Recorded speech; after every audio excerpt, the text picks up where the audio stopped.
여러분 학창 시절 공식 많이 외우셨죠? 문제를 보면 어떤 공식으로 이 문제를 풀 것인가 결정하고 그 공식의 문제를 대입하여 답을 구합니다. 신앙생활에도 우리에게 공식이 있습니다. 가장 대표적인 공식을 꼽자면 예수 잘 믿어야 복 받는다일 것입니다. 예수 잘 믿고 열심히 주의 일을 하면 건강하고 하는 일이 은혜 가운데 잘 되고 자식도 훌륭하게 성장하는 복을 받게 된다는 것입니다.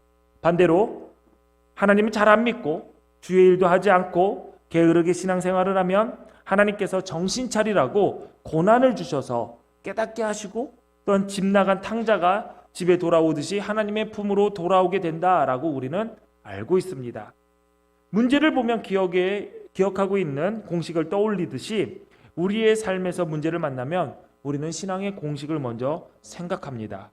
혹시 지금 내가 겪는 고난은 내가 무언가 하나님께 잘못한 것이 있어서일까? 반대로 좋은 일이 생겨도 공식을 떠올립니다. 지금의 행복과 기쁨은 지금까지 잘해온 것에 대한 하나님의 보상인가? 결론부터 말하자면 예수 잘 믿으면 복 받는다라는 이 명제는 공식이 될 수가 없습니다. 왜냐하면 공식에는 예외가 없어야 합니다. 직각삼각형에서 직각을 만드는 두 변의 제곱의 합은 어떠한 경우에도 누구의 제곱과 같죠? 우리 빗변의 제곱과 같다. 어느 숫자를 집어넣어도 어떠한 상황이 돼도 직각삼각형은 양변의 제곱은 빗변의 제곱과 똑같습니다. 100번을 해도 숫자를 10,000개를 다르게 넣어도 똑같이 나옵니다. 예수 잘 믿으면 복 받는다가 공식이라고 하면 우리는 성공은 축복이고 실패는 저주라는 거짓에 흔들릴 수밖에 없습니다. 신앙생활을 하면서 우리는 공식이 아닌 이 명제를 공식처럼 생각해서 얼마나 많은 좌절을 하며 얼마나 많은 상처를 주고 받았습니까? 목회를 하면 성도들의 깊은 삶의 자리까지 들여다볼 때가 많습니다. 겉으로 볼 때 저 사람에겐 무슨 걱정거리가 있겠어 싶지만 문제없이 고난 없이 살아가는 사람은 아무도 없었습니다.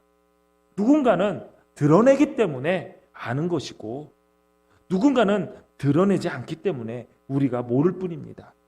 정도의 차이는 있을지언정 다 문제를 안고 살아가고 있습니다.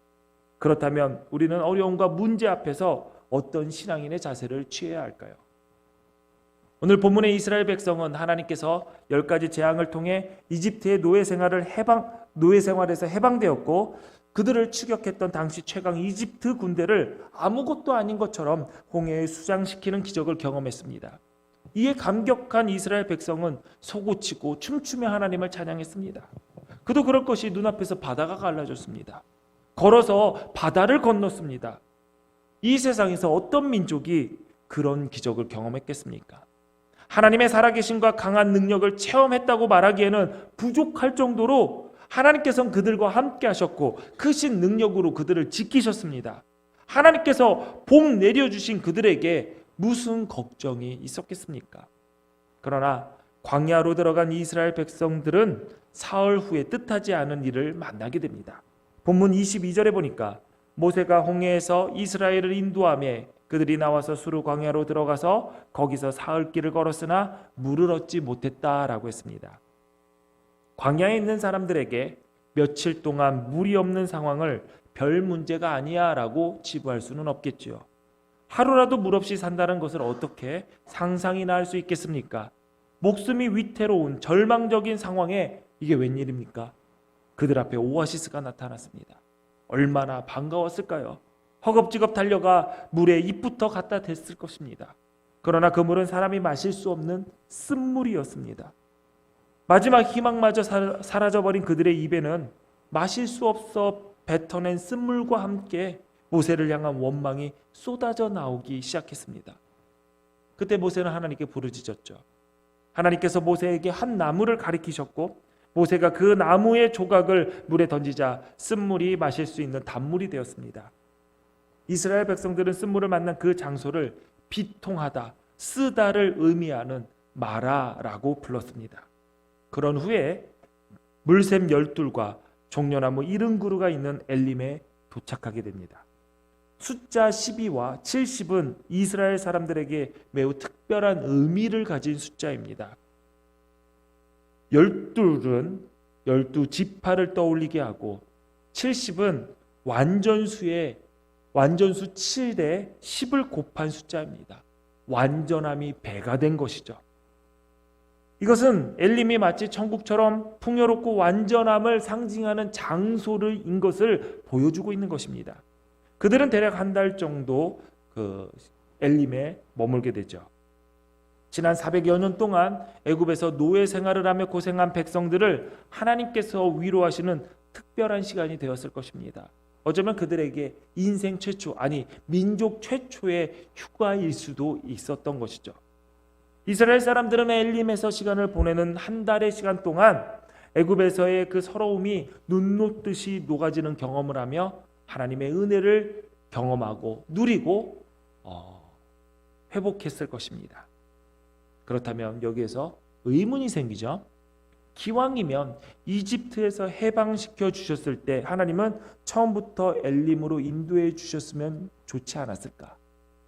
굳이 물 없는 광야를 왜 헤매게 놔두셨을까? 기왕이면 사흘을 걸어 목마른 백성이 도착하기 전에 마라의 쓴물을 단물로 미리 바꿔주실 수 있지는 않았을까? 왜 그 쓴물을 맛본 백성들이 원망하고 불평하고 부르짖고 난 후에 그 물을 단물로 바꾸어 주셨을까? 하나님은 섬세함이 부족하신 걸까? 아니면 센스가 없는 것일까? 아니면 그냥 이스라엘 백성들이 힘들어하는 것을 지켜보는 장난꾸러기일까? 그런 생각이 듭니다. 그런데 본문 25절을 보니까 이렇게 나와 있습니다. 여호와께서 그들을 위하여 법도와 율례를 정하시고 그들을 시험하실세. 하나님께서 그들을 마라로 인도하신 것은 쓴물을 경험하게 하셔서 그들을 시험하신 일이라고 이야기하고 있습니다. 하나님은 마라를 통해 이스라엘 백성들에게 알려주신 것이 있습니다. 이것입니다. 너희가 너희 하나님 나 여호와의 말을 들어 순종하고 내가 보기에 의를 행하며 내 계명에 귀를 기울이며 내 모든 규례를 지키면 내가 애굽 사람에게 내린 모든 질병 중 하나도 너희에게 내리지 아니하리니 나는 너희를 치료하는 여호와임이라. 하나님께서는 이스라엘 백성들이 자신들을 마라의 쓴물로 인도하실지라도 하나님의 선하심을 신뢰하기를 원하셨습니다. 하나님께서 시험하셨다라는 그 말은 마라가 그들 스스로 자신이 어떠한 존재인지를, 자신의 믿음이 어떤 믿음인지를 보게 만드는 자리라는 것을 뜻합니다. 이스라엘 백성들은 물이 없는 사흘 동안 그 힘든 시간도 그럭저럭 잘 견디며 참아냈습니다. 그러나 마라의 쓴물 앞에서 그들은 3일 전에 홍해의 기적을 싸그리 다 잊어버리고 그때의 기쁨과 감격을 모두 잃어버린 채 원망했습니다. 마라 앞에서 그들의 진짜 모습을 스스로 보게 된 것이죠. 우리는 살아가면서 엘림에 있기를 바랍니다.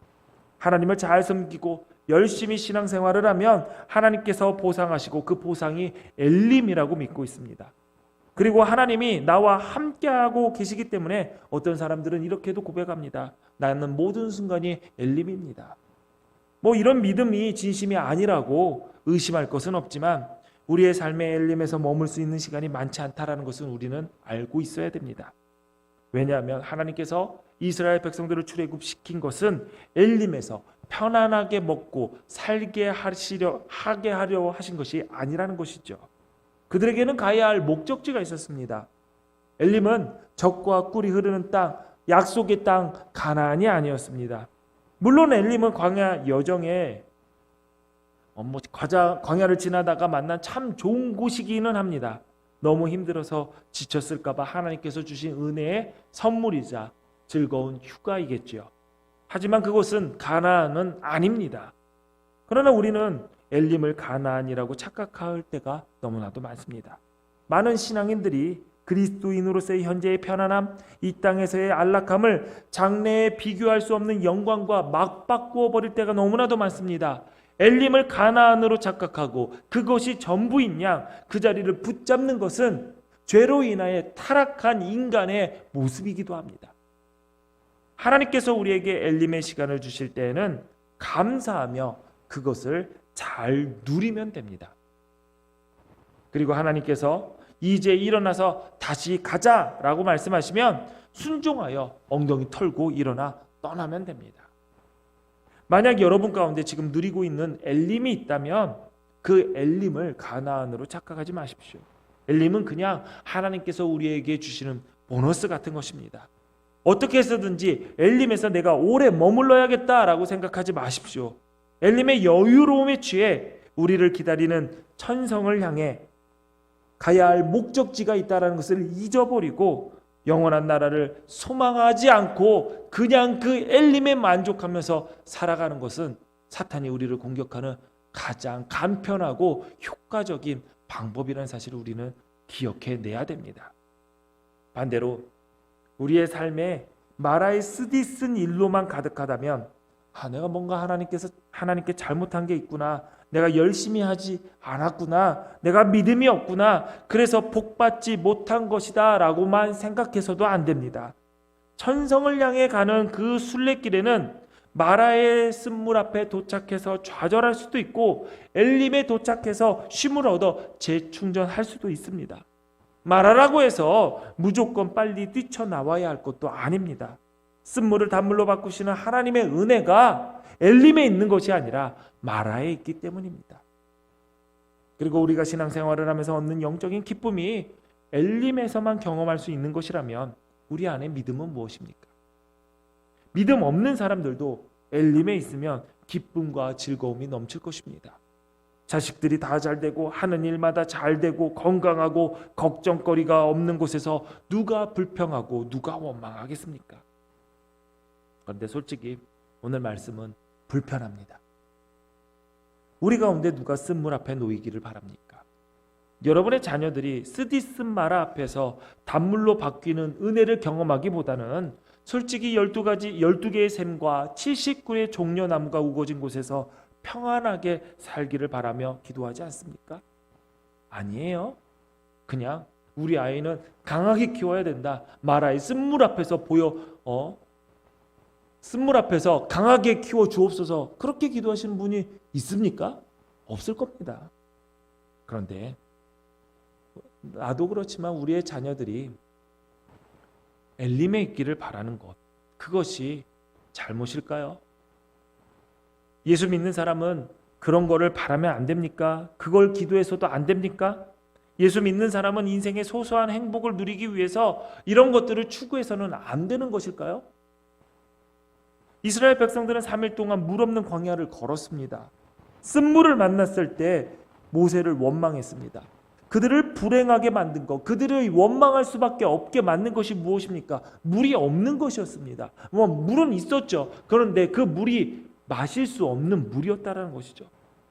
마실 물이 없어서 그들은 불행하다고 느꼈고 화가 났습니다. 그래서 원망했고 그래서 불평했습니다. 그런데 그들이 대단한 것을 요구한 것일까요? 그냥 마실 물이 있기를 바랬던 것이죠. 금을 원한 것도 아니었습니다. 힘을 가져서 다른 민족 이위에 군림하고 싶어 하지도 않았습니다. 단순히 물이었다고요. 물이 없는데 자족하고 주어진 것에 감사하자 한다면 그게 말처럼 느껴질까요? 물이 없으면 죽는데요. 사람마다 다르겠지만 우리가 바라는 행복이 대단한 사치를 구하는 것이 아니지 않습니까?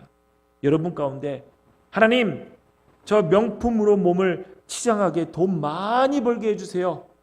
밟으면 부앙 소리를 내서 모든 사람들이 저를 부러움에 바라볼 수 있게 비싼 차를 살 수 있게 대박 나게 해주세요. 그래서 제가 엑셀레이터를 부앙 밟으면서 하나님께 영광 돌리게 하옵소서. 그렇게 기도하시는 분들이 있습니까? 아마 없을 것입니다. 우리가 단지 바라는 것은 어느 정도의 안락함과 개인 공간이 주어지는 집에 사는 것, 비싼 차는 아니더라도 길 가다 서지 않는 안전한 자동차를 타는 것, 마트 가서 식재료를 살 때 고민 안 하고 살 정도의 경제적인 여유를 가지고 사는 것, 자녀를 가르칠 수 있는 재정의 능력 등 이런 것을 과학 욕심이라고, 탐욕에 빠진 것이라고 말할 수는 없는 것입니다. 당장 살 집이 없어서 옮겨야 하고 안전한 자동차는 꿈도 꾸지 못하고 장 볼 때마다 끝자리까지 계산해서 들었다 놨다 물건을 들었다 놨다 그거 내려놔 안 돼. 건강이 아니라 돈 때문에 얘기하는 경우 그런 처지라면 하나님께 하나님 저는 하나님 잘 섬기고 있는데 왜 제 상황 나아지지 않나요? 왜 하나님은 저에게 복 주지 않으시나요? 투정 부릴 수 있는 거 아닙니까? 이게 투정이라고 해야 되나요? 원망이라고 해야 되나요? 감사가 없고 불평이다. 어떻게 그렇게 사냐라고 손가락질, 지적받고 정죄받을 일인가요? 그런데 하나님은 왜 물없어 생존까지 위협받는 이스라엘을 넓은 마음으로 이해해 주시지 않았을까요? 하나님은 인간의 죄성을 다루지는 않고서 이스라엘 백성들에게 엘림을 주어도 복이 될 수 없다는 것을 알고 계셨기 때문입니다. 인간이 타락한 후에 가지는 죄인의 모습은 지극히 자기 중심적으로 변한다는 것이죠. 하나님께서 나랑 같이 살라고 만들어주신 저 여자 때문에 내가 하나님의 말씀에 순종하지 못했습니다. 나를 먼저 생각합니다. 하나님께서 만드신 저 뱀 때문에 내가 하나님의 말씀을 순종하지 않았습니다. 하나님, 제가 너무 힘듭니다. 너무 힘듭니다. 내가 자녀 때문에 너무 힘듭니다. 라고 기도하지. 자녀가 너무 걱정됩니다. 보다 내가 힘든 것이 우선될 때가 많고, 하나님, 제가 내 배우자 때문에 너무 힘듭니다. 라고 말하지. 하나님, 제 배우자의 아픔 때문에 제가 아픕니다. 라고 얘기하지는 않습니다. 결혼을 해도 그렇죠. 저 사람이 나를 행복해 줄 것이다 라고 생각을 해서 결혼을 합니다. 내가 저 사람을 어떻게든 행복하게 해줄 거야 라기보다는 저 사람이 나를 행복해 주겠지 라는 기대를 가지고 나는 결혼하는 경우들이 대부분이죠. 이게 죄인들이 세상에 사는 죄인들이 사는 세상의 조건이자 기준입니다. 나 먹고 사는 것이 풍족하고 편안하면 다 좋습니다. 등 따숩고 배부르면 그제서야 여유가 생기죠. 이것이 최고의 가치입니다. 성도들에게 얘기를 합니다. 권면을 하죠. 우리 주님의 일 같이 합시다. 우리 열심히 천성을 향해 전진해 나갑시다. 라고 얘기를 할 때 거절하는 가장 첫 번째 이유가 뭔지 아십니까? 목사님, 제가 지금 여유가 없습니다. 목사님, 제가 신경 쓸 때가 많습니다. 목사님, 제가 아직 그럴 만한 상황이 아닙니다. 무슨 말입니까? 아직 내 등이 따숩지 않고 아직 내 배가 부르지 않습니다. 그래서 주님의 일에 신경 쓸 틈이 없습니다. 무슨 말입니까? 나만 생각하겠습니다. 천성을 향해 하나님의 약속, 하나님께서 물려주신 그 유업 필요 없습니다. 지금 내가 잘 먹고 잘 사는 게 나에게 최고의 가치입니다. 이게 죄인된 인간의 본성입니다. 그러므로 죄인들의 세상에서 행복의 기준과 조건은 엘림에서 얼마나 오래 지낼 수 있는가, 마라를 얼마나 잘 피하면서 사는가, 얼마나 고생 안 하면서 사는가, 얼마나 편안하게 사는가에 달려 있습니다. 고생 안 하고 어느 정도의 사회적 성공을 이루고 경제적인 여유를 누리며 일정한 기준 이상의 주거 환경을 가지고 사는 것, 이것이 바로 우리들의 행복의 가장 중요한 요건이죠. 필수 조건이죠. 그런데 하나님은 조금도 이상해 보이지 않고 대단한 욕심을 부리는 것도 아닌 지극히 당연해 보이는 아주 소박한 우리의 행복의 조건에 제동을 거십니다. 그러면 우리는 발끈하죠. 무슨 하나님이 이런 것 가지고 제약을 거십니까? 과연 하나님 좋으신 분마저 의심하게 됩니다. 여러분, 정말 예수 잘 믿으면 엘림의 복을 받고 예수 잘못 믿으면 마라의 불행을 겪는다라는 공식이 맞다고 생각하십니까? 정말 나의 환경이 엘림으로 바뀌면 감사가 넘치고 기쁨이 넘치고 행복하시고 마라의 길을 걸어갈 때, 광야 길을 걸어가면 감사가 없고 불평이 없고 그냥 괴로움에도 감사하라니까 꾹 참고 입으로만 뻐끔뻐끔 감사합니다, 감사합니다 라고 외치고 있는 거 없습니까? 말씀을 준비하면서 제 삶을 돌아봤습니다. 나는 살면서 언제가 마라였을까? 나에게는 엘림은 언제였을까? 솔직히 말하면 부모님을 떠나 가정을 이루고 목회를 하고 학업을 이어갔던 순간순간을 돌아보면 엘림은 없었던 것 같습니다. 어느 하루도 단물이 눈앞에 풍성이 있어 걱정 없이 마실 수 있었던 적은 없었습니다. 종려나무 그늘 밑에서 편안하게 누워 시간을 보낸다고요? 그런 건 제 인생에서 사치라고 느껴집니다. 지금도 아침에 일어날 때 오늘은 몸이 가뿐한데 하면서 일어나 본 적이 언제인지 기억도 나지 않습니다. 매일매일 치열하게 살아가고 있고 이러한 발버둥이 내가 무슨 부귀영화를 누리고 사리세욕을 채우는 것인가? 그냥 맡겨주신 사명과 교회를 위한 일인데 너 정말 착하고 충성된 종이구나, 이 칭찬 듣고 싶어서 매일매일을 낭비 없이 살아가고 있는데 엘림은 제 인생에 한순간도 오지 않았습니다. 가끔 휴가로 여행 한번 안 가는, 못 가는 저희 가족들을 보고 안쓰럽게 보시거나 심지어 불쌍하다고 말씀하시는 분들도 계시는데 저희 가족을 사랑하시는 마음에서 하시는 말씀인 줄은 알지만 불쌍하게 보지 마십시오. 제가 살아가는 인생을 아시는 분들은 제 삶이 벅차 보여서 불행할 것이다, 힘들 것이다 라고 보시고 말씀하시는 분들이 계시는데 여러분, 저 안 불행합니다. 그렇게 섣불리 판단하지 마십시오.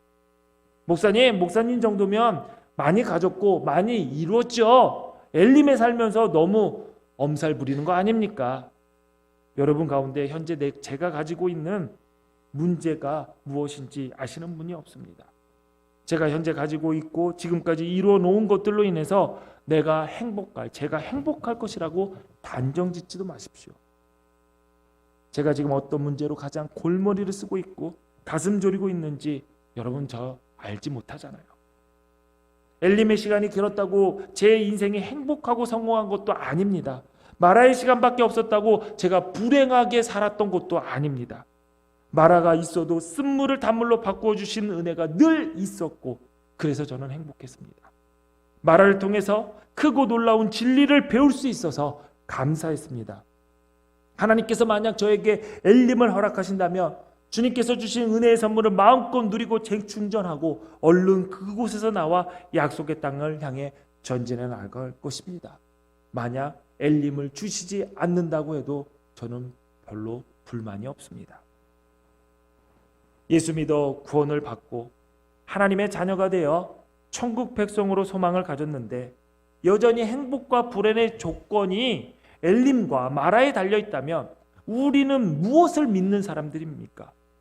도대체 우리 안에 있는 믿음은 무슨 일을 하고 있으며 구원을 주시는 하나님의 능력인 그 복음은 어떤 능력을 우리에게 허락하고 있는 것일까요? 구원받은 사람과 그렇지 않은 사람들의 행복의 조건과 불행의 조건은 절대로 같을 수가 없습니다. 성경에 쓰여진 하나님의 약속을 믿는 우리가 약속의 땅 하나님의 나라를 가는 과정에서 때로는 마라를 만날 수 있고 때로는 엘림에 머물 수 있겠지요. 엘림에 머무는 사람을 향해서 시기할 것도 없습니다. 마라에 있다고 무시할 이유도 없겠죠. 평안한 엘림의 인생을 살아가며 감사할 것은 하나님께서 지금 천성을 향해 잘 전진하고 있어서 보너스로 휴가 주신 것이구나 라고 생각하면 됩니다. 쓰디쓴 마라의 인생을 살아도 감사할 것은 쓴물을 단물로 변화시키는 십자가의 은혜와 능력이 지금 내 앞에서 이루어지고 있구나. 그래서 감사하면 됩니다.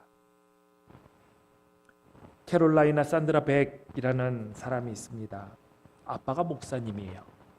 목사님인 아버지와 함께 배를 타고 가던 중에 사고로 배가 침몰합니다. 결국 아버지는 그 사고로 인해서 죽게 되고 그 아버지의 죽음을 이 산드라 백은 눈앞에서 보게 됩니다. 숨길 수 없는 아픔과 하나님께서 지켜주시지 않았다는 절망 앞에서 산드라는 힘겨울 수밖에 없었습니다. 하나님께서 나를 사랑하신다는데 나에게 왜 이런 아픔을 주시는 것일까? 우리 아빠는 이제껏 목회자로 열심히 하나님을 인생을 다 바쳐 섬기며 살았는데 그 사고로부터 하나님께서 지켜주셔야 하는 건 아닌가? 내 아빠를 그냥 그렇게 죽게 놔두고 나에게 이런 비통함을 주신 그 하나님은 좋으신 하나님 맞나? 아버지를 잃은 슬픔 앞에서 그는 스스로에게 수많은 질문을 쏟아냅니다. 지금까지 알아왔던 신앙의 공식이 다 무너진 상황에서 하나하나 그 질문에 스스로 답을 적습니다. 그리고 이 시를 쓰게 됩니다. 날마다 숨쉬는 순간마다 내 앞에 어려운 일 보내. 주님 앞에 이 몸을 맡길 때 슬픔 없네, 두려움 없네. 주님의 그 자비로운 손길 항상 좋은 것 주시도다. 사랑스레 아픔과 기쁨을, 수고와 평화와 안식을. 날마다 주님 내 곁에 계셔 자비로 날 감싸주시네. 주님 앞에 이 몸을 맡길 때 힘주시네, 위로함 주네. 어린 나를 품에 안으시사 항상 평안함 주시도다. 내가 살아 숨을 쉬는 동안 살피신다 약속하셨네. 인생의 어려운 순간마다 주님의 약속 생각해보네. 내 맘속에 믿음 잃지 않고 말씀 속에 위로를 얻네. 주님의 도우심 바라보며 모든 어려움이 이기도다. 흘러가는 순간순간마다 주님 약속 새겨봅니다. 아멘. 우리 인생의 어려운 순간, 마라의 쓴물 앞에 서 있을 때 우리가 해야 할 일은 주님의 약속을 생각해 보는 것입니다. 아멘. 우리 모두 어떻게 살아갈지, 앞으로 무슨 일이 일어날지 알 방법이 없습니다. 그러나 확실히 알고 있는 것이 있습니다. 우리의 삶의 결말은 우리가 상상하는 것과 비교할 수 없을 정도로 영광스러운 그 나라에 들어가는 것입니다. 아멘. 우리는 그 약속을 믿고 오늘을 살아가는 순례자입니다. 잘 믿어도 마라에 도착할 수 있습니다. 조금 나태해져도 엘림에 다다를 수 있겠지요. 물 없는 광야도 지나야 합니다. 어떠한 상황이든 전능하고 선하신 아버지께서 이끄시는 인생이기에 모든 것이 은혜라는 사실을 믿음으로 붙잡으십시오. 아멘. 신앙생활에 공식이란 것은 없습니다. 신실하게 약속을 지키시는 신비롭고 선한 하나님의 이끄심만 있을 뿐입니다. 아멘. 신실한 하나님께서 약속하신 그 땅으로 인도하시는 복의 주인공으로 늘 승리하시기를 주님의 이름으로 축원합니다.